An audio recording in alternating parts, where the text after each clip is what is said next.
Hello everyone, it's Cassie. Welcome back for another Trinity Stamps video. Today we're going to be doing a lot of distressing, die cutting, all of that, but let's talk about what we're using to start. We've got the Simply Sentimental Suite. This is brand new, and you guys know how I feel about the Simply Sentimental Suite, or Simply Sentimental line.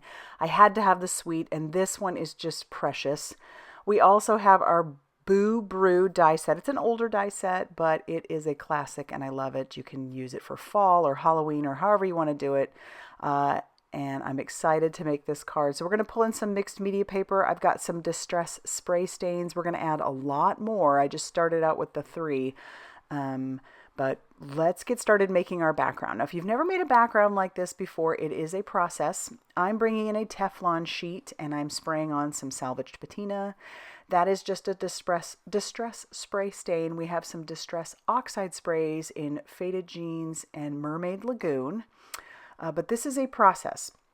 So I have my Teflon sheet because the way that the inks bead on top of the Teflon sheet is a whole lot different than on the glass mat. So I like to bring that in just because of the way that the inks sit on top of there. And I'm just pouncing my mixed media paper in there. You're not going to be able to use just regular cardstock. You need to have like a watercolor cardstock or something along that line that can handle wet medium. And so I've got this mixed media paper. And so we'll dry in between each layer, spray a little water, use a little bit more salvaged patina, and then we're just going to smash this right into there. And it's going to add a bunch of layers. You'll notice I do have a good amount of white space still in there. And I'm actually still using the color that's been on the mat since I started, adding just a little bit more of that salvaged patina and some water. And then we're going to hit this with our heat tool and a little bit more water. Just keep using what we've got already on there, trying to cover in that white space. And then, like I said, heat setting in between. We're going to clean off that Teflon sheet, and then we're going to start afresh with some different, or not different colors, but more of the same colors, spritzing some of that salvage patina. And yes, I use my finger so I could get bigger blobs of that ink so that when I pick it up with the paper, it shows a little bit more. Pounce it in there again, and then I'm going to clean that off. I'm using a little bit of walnut stain, which is a brown now, and I just want that to be kind of on the edges. That's just going to add a little bit of extra depth to what we already have going on. And then my final step after this is dry is I want to bring in the Faded Jeans. But before I do that, we're going to use water. So I love how this background is looking, but these are reactive to water. And I'm going to sprinkle a little bit of water on there, let that sit for a few seconds, use my microfiber cloth just to dab it up. And then I'm going to hit that with a heat tool. That'll make where the water was a little bit more pronounced. And then I'm going to do water one more time. So I'll put that in my hand and then just kind of sprinkle that where I want it. And then let that sit for a few seconds, and that same whole process, just wipe it up or dab it up, not wipe, dab. Hit that with the heat tool, and then the final step now is to use the Faded Jeans. So I'm just going to take the lid off because I want big spots of that Faded Jeans on there. And then we can set this background off to the side to dry. But I love how that looks. It's so textured. There's a lot of depth going on there. All those fun colors and layers. This is a beautiful background. I could make these all day long. But now we're moving on. I've already die cut everything out using our Boo Brew die set. I wanted 2 of everything, like 2 friends sitting there having a cup of coffee or hot cocoa or pumpkin spice, whatever people want to drink, tea, I don't care. Just so long as you're together having fun with your friend. And I'm going to do some more distressing. So I've die cut out the pieces for the pumpkin using more of an orangey color. And then I'm taking some tea dye, distress spray stain, and I'm splattering that onto those pieces. I'll pick those pieces up and I'll just kind of squish those into the color that is on the Teflon mat. And some of those will get kind of moved around a bit. That's okay. I kind of like the look that's more than just like a dot of ink. So we'll do that with all of those pieces. And then you'll notice I have another color sitting off to the side. That color is antiqued bronze. So it's going to add some shine and shimmer in just dots of it. So that's all I'm going to do with that. I'm not going to squish that into the I'm not going to take each piece and squish it in. We're just going to leave it as is. Let those dry. Make sure they're good and dry. And then I'm bringing in the new Trinity Stamps ink blender that you see there, along with I've got the walnut stain, and we're just inking up those edges. And now we can start piecing things together. So I'm using reverse tweezers, and I'm going to start from the outside in. Pardon my head, that's going to happen a lot because I want to make sure I'm lining things up as straight as possible. But I'll just use a little bit of liquid glue. And the thing about putting these cups together is that each of those has a flat side to it. You want to make sure that the flat side of your die is at the top of the cup. And we're just kind of lining it up like there is an invisible lip to the cup, if that makes sense. And again, outside working in. So I'm going to move this piece over just a little bit more. And then we'll grab the next piece that works into it. And then we can put our centerpiece in. But these little coffee mugs are just darling. And I like how with this Boo Brew set, if you wanted to make it look like a jack-o'-lantern, you could. Because there is a die for that also. All right, and then we'll do our other cup. Same process for this. Just working from the outside and working in. All right, now that our cups are put together, we're going to add a little bit more distressing using our new brush along with that walnut stain, just adding a little bit of depth to the edges. Adds a little bit of shadowing to it as well. Makes them stand out a little bit more also.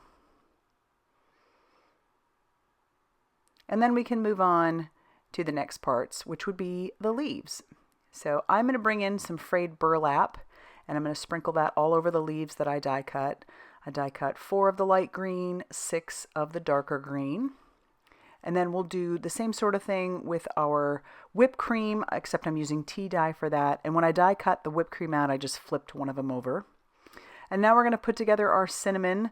So I used a lighter color of brown, like a craft, for the base of our cinnamon stick. And then I've got darker brown for the parts of the cinnamon stick. They're going to go on top. And we'll put those 2 pieces together, or the 2 sets of cinnamon sticks. And once all of those are pieced together, now we can actually start putting the mugs together. So I'm going to start with our little bit of whipped cream. I'll put one of my cinnamon sticks on it, looking like it's sticking out, and then I'll add some glue to the top of our whipped cream and put our cup on top of that. Then we can grab a leaf in each of those colors and glue those down on top, and then add that little squiggle that would be at the top of a pumpkin. It's just so cute. It makes it look like you've got the stick is the top of a pumpkin, and you're just, I love these so much. I just can't even tell you. They just make me happy. I loved making them. And so now let's build our little scene. So I'm going to take a piece of brown cardstock. I want to ground these cups a little bit, almost make them look like they're sitting on top of something. So I'll add a little bit of liquid glue to the base or the bottom of our piece, and then I'm going to add my brown cardstock over the top of that. I will trim off the excess just using my guillotine trimmer.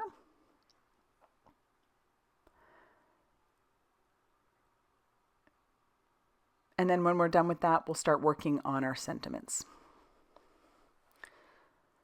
And I sat and looked at this set for a while, trying to figure out exactly what kind of card I wanted to make it. So I did decide to make it a birthday card. And so just grabbing out the words that I needed, I have wishing you and the word A. And originally I put the wishing you and A together, inked it up, and then I realized, I didn't like how far away the A was from wishing you. So I'm going to stamp wishing you. And I use some VersaFine Clair Nocturne ink. And then I'll grab the A and I'll stamp that right next to wishing you. And then on the other side, I'm going to put birthday. And as you can imagine, the word sweet will go between. But we'll trim those down using the guillotine trimmer, and then we can die cut out the word sweet using the Simply Sentimental Sweet die set. The shadow is brown. The word itself is in white, and we'll use our reverse tweezers along with liquid glue to adhere down the word sweet to its shadow.